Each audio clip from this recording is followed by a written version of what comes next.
Hi, my name is Emma and I'm a senior at Marist College. In order for you to get a better sense of who I am, I thought I'd give you a tour of my room.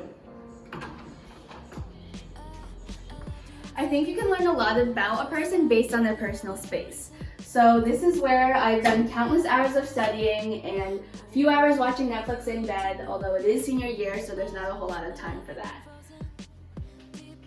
The desk area is my sacred space and I have a wonderful view of the tennis courts. So just to point out a couple things here, the plants remind me to always keep growing, and my parents got me these cacti plants for my 21st birthday this summer and they challenged me to keep them alive.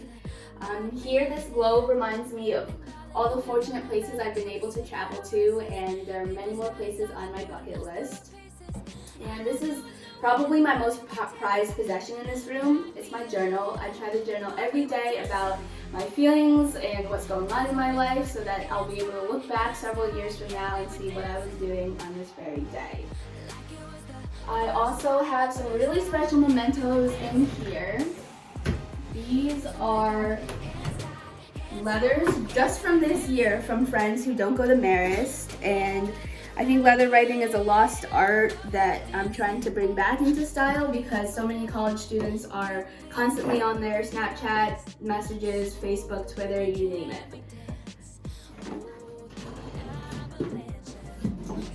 My favorite place to write letters and journal happens to be in coffee shops.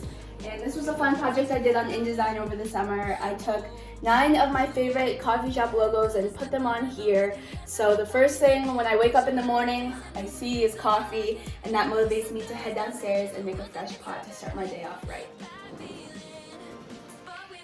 And then over here on this wall, this is one of the postcards that my grandmother recently sent me. She was in Quebec. And this is a drawing that my dad did of my dog, Kiara. I miss her every day, and this photo reminds me that she's here with me.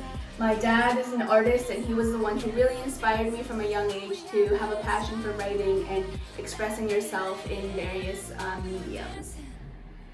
This Polaroid little collection here, I love Polaroids. They're classics, they're vintage, and each one tells a story. So this one is of my mom and me in China. I went on an adoption heritage tour in 2015, and that was the first time I had been back to China since I was adopted, and it was a really special trip where I got to meet other adoptees and see where my roots are. So that's it. I hope you get a better sense of who I am, and I'm really looking forward to this opportunity and what's to come.